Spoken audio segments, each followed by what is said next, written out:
So, all right, so let's look for the prayer. Heavenly Father, thank you for this day, Lord. Letting us be here, Lord, for the warm weather, and that we can all worship you, Lord. Still worship you. Stop by government and other things. As we know, Lord, there are many places in the world where this would be a very dangerous thing. We can still worship you through it. Lord, we ask you to watch over everybody. 6 girls here. It would be a blessed day. So, in Jesus' name we pray.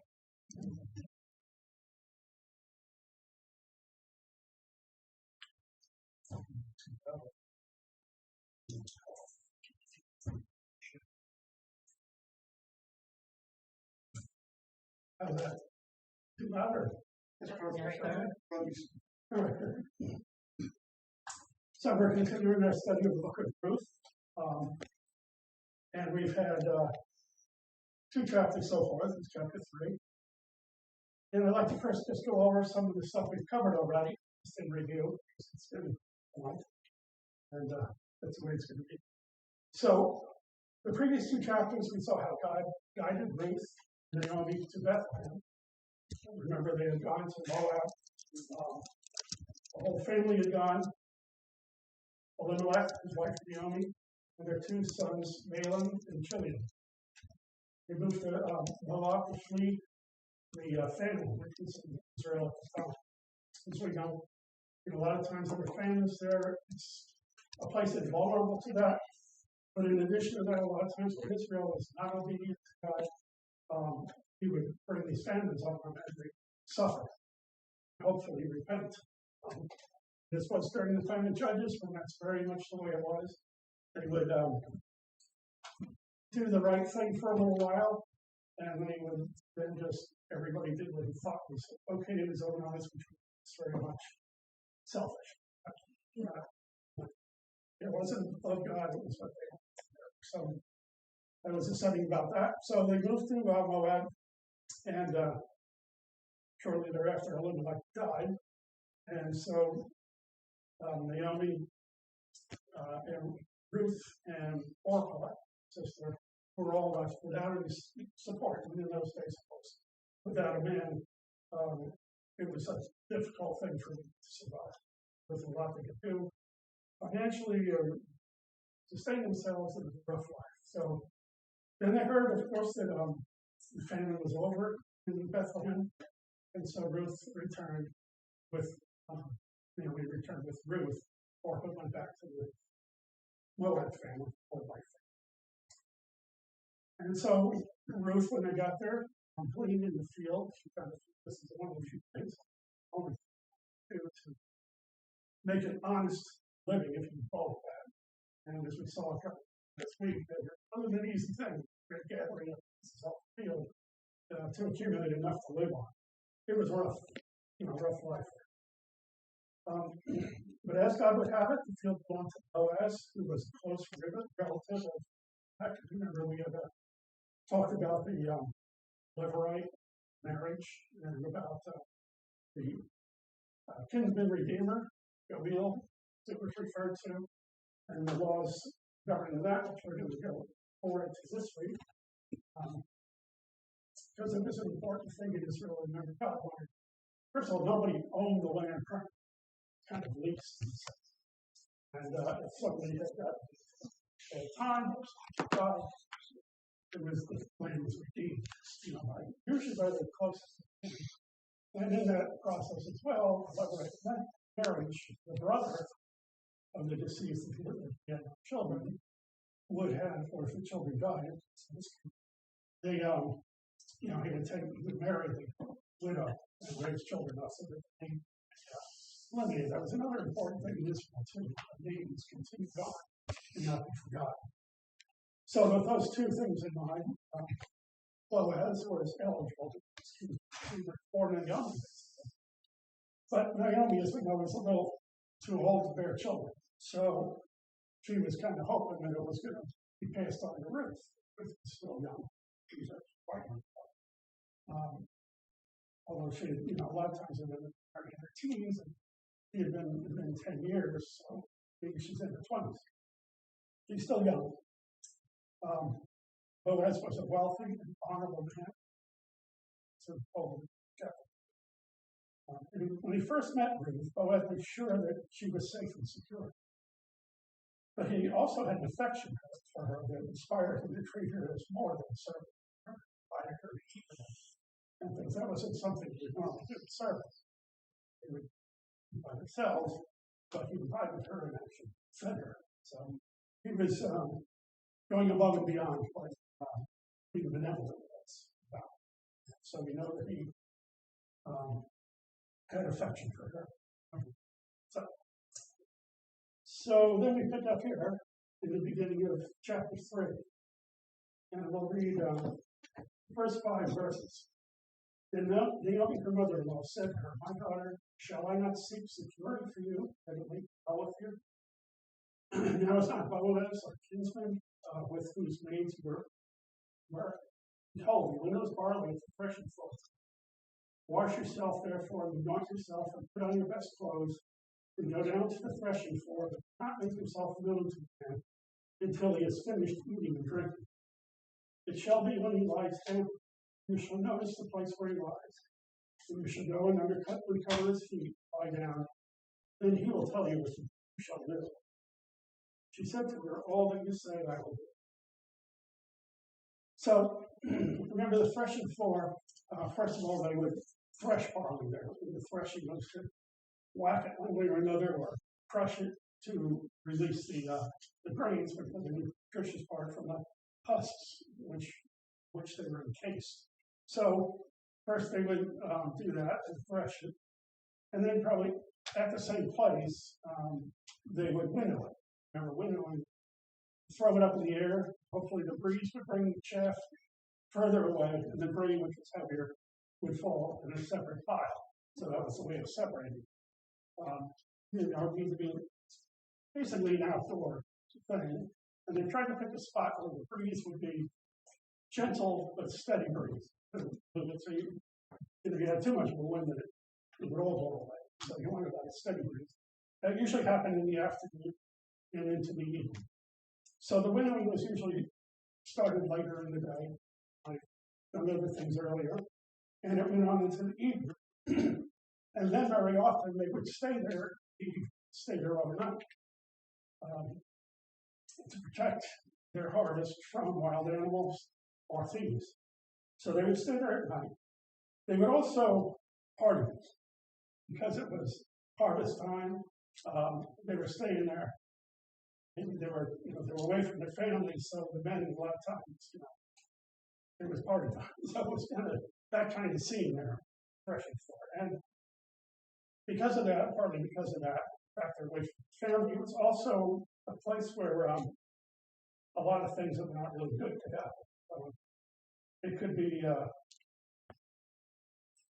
they were eating food, they were drinking wine, and regardless of what some people say, wine at that time of the year had to be alcoholic because it was harvested later in the season, and then it would be kept through the winter. The only way to keep it, they had no refrigeration, was to let it ferment. And so it was definitely fermented. So it was, it did have that effect, as we'll see.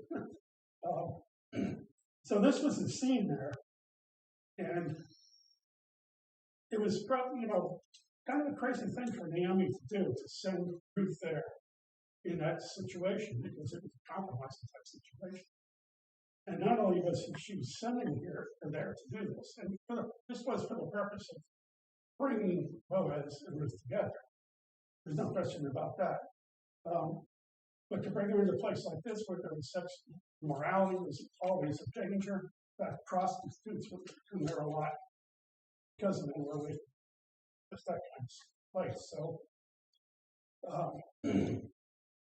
and then to have her in that situation, have her uncovering Boaz's feet, lying at his feet, that very well could be construed as an invitation to sex. That was how that happened a lot of times. So that made it a little more brazen, dangerous, and risky. Boaz could have walked out. He thought she was a prostitute. She didn't go to him until it was dark, covered with darkness. And of course, hide themselves because people construe that as sexual encounter. So you might wonder why Naomi would send such a compromising position. The other question we might have at this point is, why hasn't Boaz taken the initiative to approach Ruth, for a deeper relationship? It's this fond of her. Why is he waiting not to? And we're going to look at at least two possible reasons. So, but Naomi knew the kind of person that Ruth was. She was honorable. She was heard several times. And she also knew that Boaz was very benevolent. He had treated her before. He had a reputation too. He was a man of honor. So she took the chance. So I'd like to go back now through the verses, these 5 verses, and look at them a little more closely. In the first verse, it says, then Naomi, her mother-in-law, said, my daughter, shall I not seek security for you? And the word for security here is manoah, and it really has a meaning of peace and tranquility. And really the only way at this time that a woman can really have this kind of peace and tranquility is with a loving husband. Beyond her own, is not going to be sort of something hard. That's what you see with Ruth, gleaning in the fields, concerned about people might attack her, all kinds of things like that. It's not peaceful and not tranquil. So Naomi wanted this for Ruth. She wanted Ruth to have this situation. Of course, it was going to help her too, but this was really the reason she was giving. She was hoping it was going to work out for her as she did this. So in the next 2 verses, it says, now is not Boaz our kinsman, whose maids with whose maids. Behold, he winnows barley, freshly for it tonight. Wash yourself, therefore, and anoint yourself, and put on your best clothes, go down to the kitchen. Do not make yourself known to the man until it is finished drinking. So, best clothes. This might be a little bit misleading, or it could be a little misleading. She wasn't going to a cocktail party. She wasn't going to a night on the town. She was going to a threshing floor, laying down on the floor there. And although it was probably cleaner than the crowd around me, threshing barley there, it's still outdoors on the ground. So these best clothes, actually the word they would use for clothing was a generic term for outer garment, which poor people would also wear as a blanket. It's probably still got chilly there at this time of year. And it was probably something more utilitarian. I mean, she certainly wanted to be attractive, not fancy dress. She probably didn't have it. She knew it was best. She did, yes, she was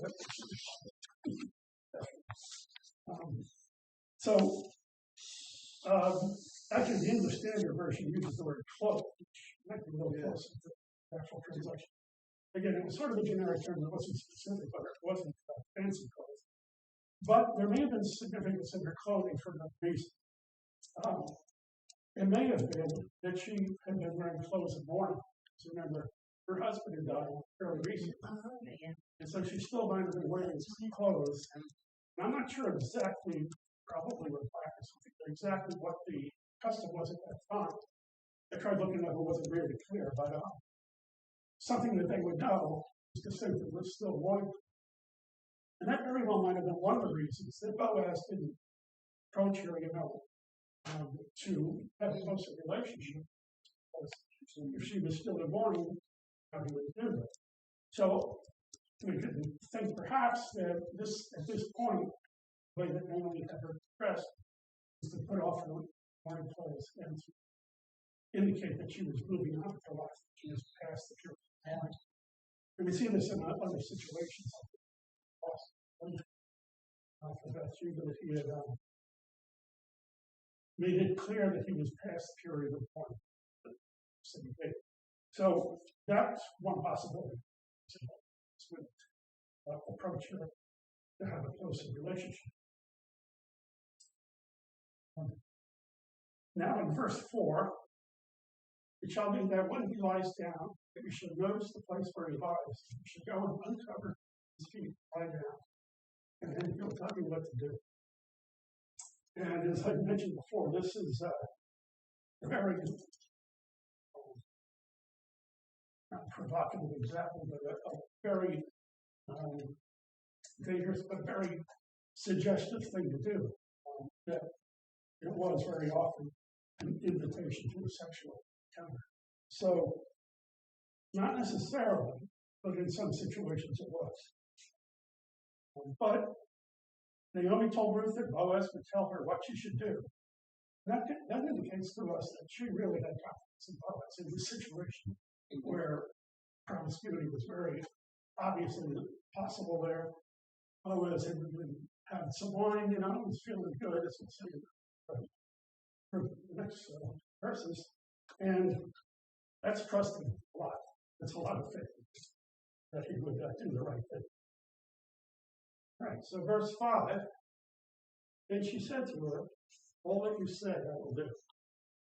And we see Ruth has a lot of faith and confidence in Boaz as well.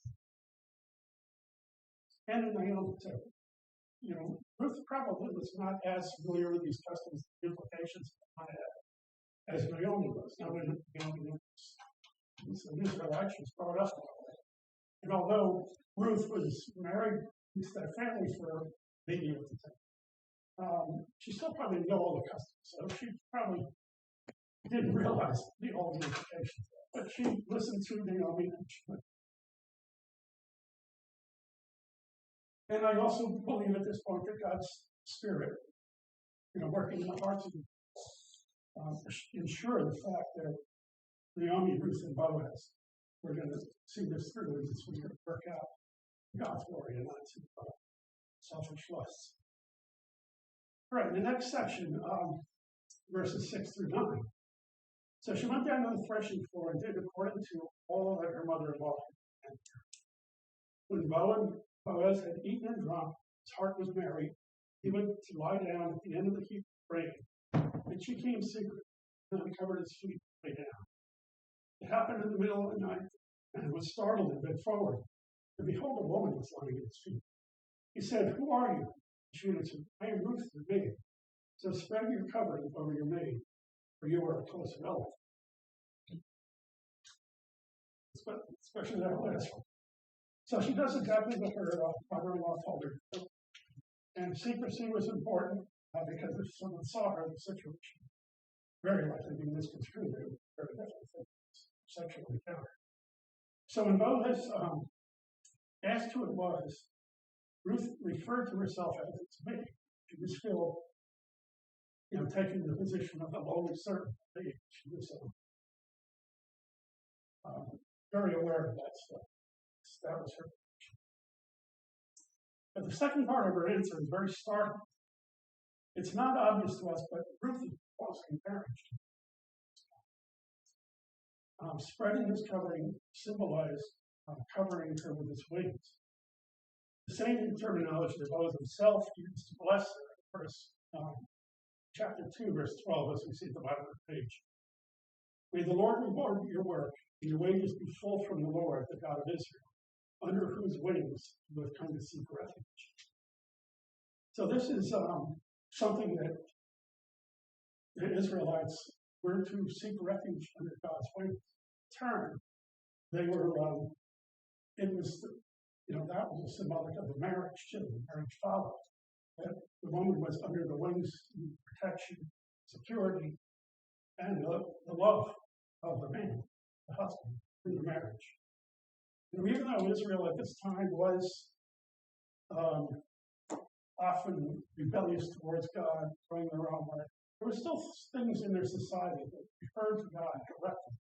And it had become part of their culture and tradition.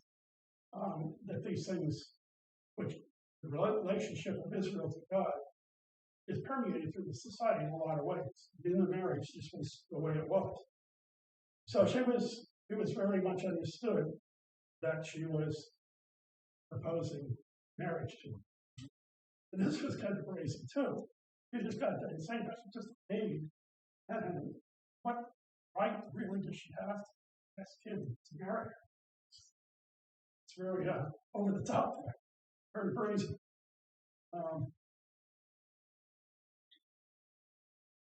So there's also something about the garment, spreading of the garment too, and the hem of the garment. Actually, it's symbolic of a lot of things. And I'd like to give this away ahead of time. So Johnny Bartolo introduced me to this guy, Dr. Chuck Missler. He's written a lot of things about end times and things like that. But he also wrote this commentary on the book of Ruth, and he shows, and what he likes to do a lot, he shows symbolism of a lot of different things. And there's a lot of symbolism in the book of Ruth. He's talked about one of them, but there's a lot of things that point towards our relationship with Jesus. It points to things in the Jewish culture. You see this a lot of times, prophecy is not just looking at one thing in the future, but it's a competitive thing. And so I would like to look at the significance of hems. Like people in those days, they wear long dress. They never had the hem of the garment. And the hem of the garment is significant. You could sort of equate it to credentials of a person's position. In other words, like you would have in the military, you might have something on your shoulder saying what your rank is, or that kind of thing. Well, the hem of the garment was an important thing like that in Israel at the time.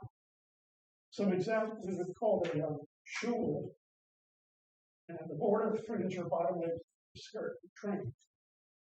So in the culture at the time, to cut that off was taking somebody's rank.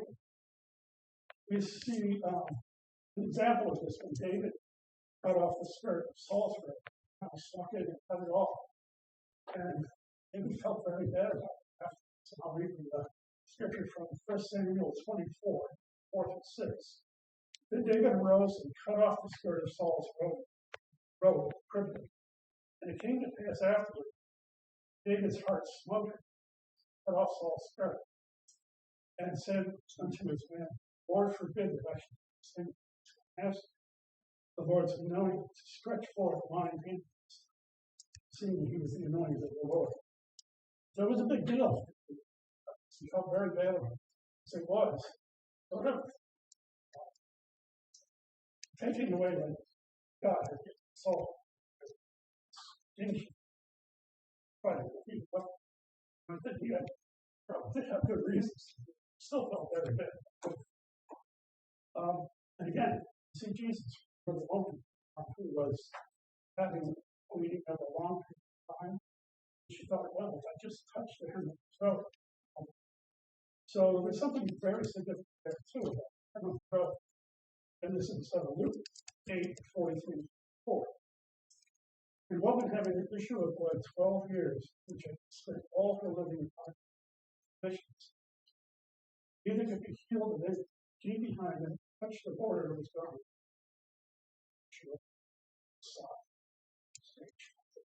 Stop. So we see this importance of this. And so the importance of the robe, garment covering her, was important for that reason as well. She was under his protection. As, people of Israel would be under the protection of the king. Certainly, Jesus. Really by touching the border of the throat. So this boldness of hers is extraordinary because of who she is and who he is. She was a lowly servant. He was her master. She was an uninvited visitor on his turf. Invite her to this threshing floor, this whole situation. She came uninvited. She was a woman. A woman here, but that situation, a woman normally would not approach. And she is a foreigner, and he's a native. So there's for good reason. She should never have done it. It was out of place, inappropriate. But there's symbolism here too. There's a foreshadowing of us coming Jesus. We don't have a right to do it ourselves. It's only by the grace of God. Not like that. We can demand. We are Gentiles and not even part of God's chosen. Yet we lay ourselves. We come before Him in faith that He will cover us and care for us. So this is another part of the symbolism here. See this chapter and the next, where it points to our relationship. This book is like such a blessing in every regard because here it is back in time in a real situation, showing us a lot of things about the relationship with God. And Boaz, as we'll see later, Boaz is Redeemer. So he is in that position. And we'll even see how Jesus, we always refer to Jesus as our Redeemer. But in a very significant way, he's also our kinsman. And this next week, that's not any questions? I was looking at David Saul, because when David cut off his robe, brought it back to him, he was guilty, but still, he also addressed the fact that Saul knew this, right? So that he actually showed him mercy in that area. Stop short of it. Also, I wanted to comment about the hem of the garments. Jesus, when he was speaking to Pharisees and Sadducees, they would brag about how great they were with their long. They would actually lie and make their garments longer, their hems. So they were like, "Hey, look at us. We're special." Yeah. Everyone promotes themselves. Well, the spiritual leaders here anyway, but certain things like that. So, sure. They do still nowadays, have palace, not a palace, but they have freedoms on something that ritually they do still do.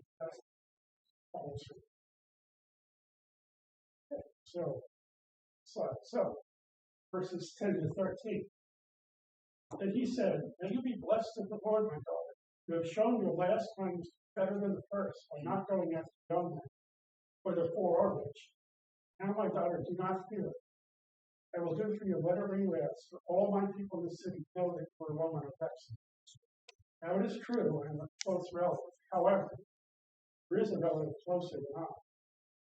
Being this night, morning comes, if he will redeem her, let him redeem her. Does not wish to, and I will redeem it, as the Lord lives. Lie down and so on." All right, so rather than reprimanding her audacity, he blesses her in an intimate way, addressing her as daughter. He describes her request as a kindness that is better than the first. Let's talk about the first. But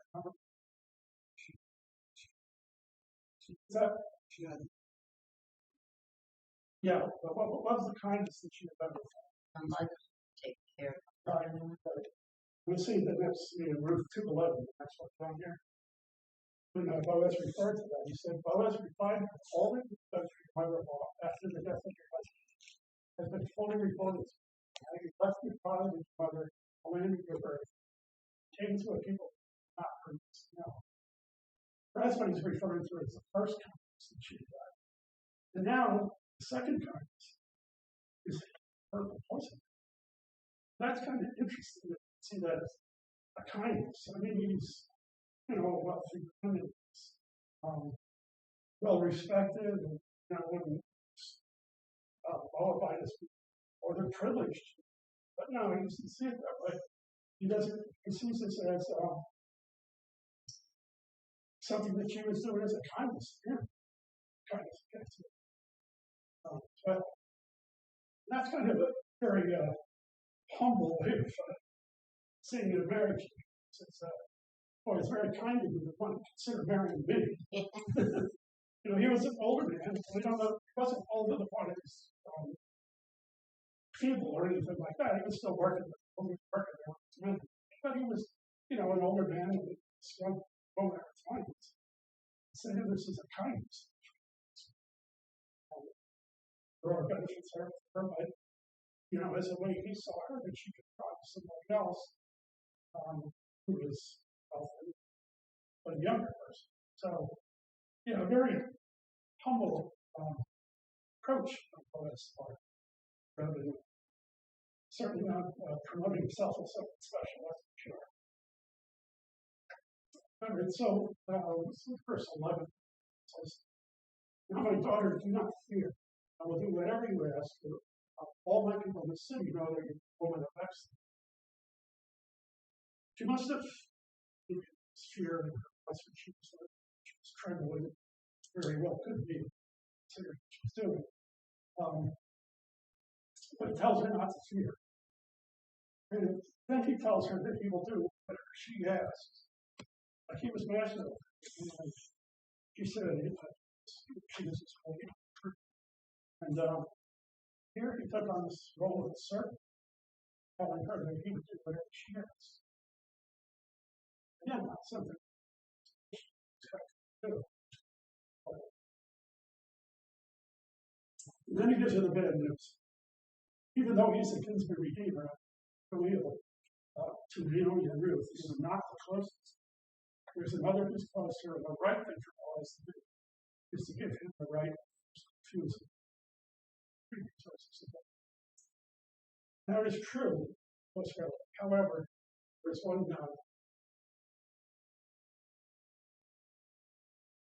there is a relative closer than I. Remain this night, when morning comes. If he will redeem you, good, let him redeem you. But if he does not wish to redeem, I will redeem you, as the Lord is. Lie down until morning.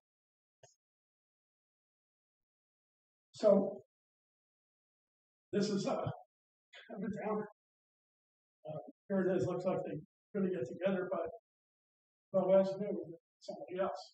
And this, another reason, approach her in a way that would bring them together, because he knew that there was something closer than him. But why should he go having a close intimate relationship with Ruth when he knew that there was a very good possibility that wouldn't be able to do the right thing? Was to tell us the closest relative. That's the way it was supposed to be, according to law, the way that they set it up, that this other person is closer. So now he has to order to do the right thing. That's his person and first refusal. So he makes this promise, born fed, tells you now, may this night and morning comes, if you will redeem your good. It's not, then I will redeem you as the Lord lives. And as the Lord lives, also be translated by the life of it. And this was a serious he was definitely going to follow through. So probably lie down until morning. Probably didn't sleep that day. He wasn't probably anxious about what's going to lie on their minds. So then, the next few verses. So she laid his feet till morning, but got up before anybody could recognize. And when anybody see them, don't let it be known the woman precious. He also said, bring me the shawl where he pulled it out. Sure, because it's the same part of it. You know, a shawl, a lot of times it's on the and bleeding in the field, a lot of times they hold it up. And if it didn't have a sort of pocket, either way, they would carry it. So she pulled it all the way out. And when she did so, he poured into 6 measures of barley and put it on. Then he went back to town. So it doesn't tell us the unit of measure. It was probably small because, you know, how much is she going to carry back? F or something like that, she's carrying 63 pounds. No, it's probably a small measure. But it is important that you use the number 6. That has significance. And it's because, again, this is another one of these things in the culture that follows what God has done. God completed creation in 6 days. The symbolism is a message from Naomi. Ruth again probably wouldn't understand it, but Naomi would, so it's said. And I'm using NIV here because it said that he went back to town. Now, this was from the Masoretic text, the ancient text. It also used a New Revised Standard version. He went back to town. Now, I think a lot of the translations change that to she because obviously she was going back. And the assumption was going to be he was going to stay there until later in the day. He else was up, still dark. But it is very possible that he went back to town. Remember, he was concerned, determined, would not rest while it was married. So he might have gone down to town a little early because he wanted to perhaps be there and be ready, talk to this person, and to get the elders together as well. That to get this kinsman redeemer and to make sure that he had solved this matter within this day. Without the rest. And then the last few verses. So she went back. She came to her mother-in-law. Mother-in-law said, "How did it go?" She told her all of it. And said, "These 6 measures of barley." Said, "Not go to your mother-in-law at the end."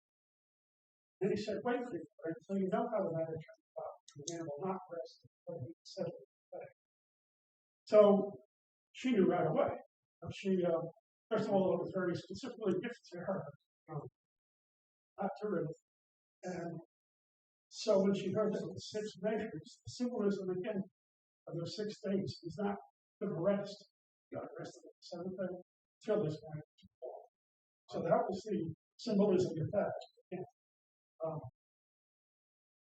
And this restlessness is probably the reason he went to town so early. The gift of Naomi might also been an expression of appreciation to Naomi. Some of you said it might have been wouldn't be like a wedding thing at that point, but something betrothed, sometimes it just show her attention. Dowry kind of thing. What's that? A dowry? Not to the point of a dowry, that would be premature. But sometimes when they were first betrothed, they weren't even betrothed. That might have had something to do with the symbol. So now at this point, the matters in his Boaz again, wanting to do the right thing and to resolve this issue. So that was important. Just wanted to show that a couple of the references in which I think this went away. The New American Commentary was very good about privilege of body until it was one verse. I would recommend for casual reading. But this I would definitely get all this stuff. Write it down later afterwards because it's only like $6 or something. $2 or something. And it's really interesting. It's an interesting things. Some more background about this and some of the names. So, any other questions? Since you know where, What's that? since you know where you Yes. Yeah, we're going to look at that next week. So this Boaz and Ruth, the first Obed who was grandfather. Although as we'll see also, some of this, sometimes the genealogy is like, sometimes it tells, sometimes it skips some generations back. I don't think that, I think it's Father Jesse. So we're definitely, and that's, I think, part of the reason God was so, it's arranged things in such a way that this had to do with the Jesus Christ. Anybody else? Something one word, right? Heavenly Father, we thank you for this. These gems were, a couple thousand, more than 2,000 years place, Lord. Real people that did real things, Lord, but with your hand was guiding, Lord. Your hand was guiding the hearts, guiding the situations, that you would make things connected. Lord, we may be realized, Lord, that no matter what our situations are now, how we feel about things now, Lord, your hand was in control. Is in control all times, Lord. You will have your way. Just help us, Lord, to be tuned to that, be part of that, Lord, to do what we can. All that commit. Jesus.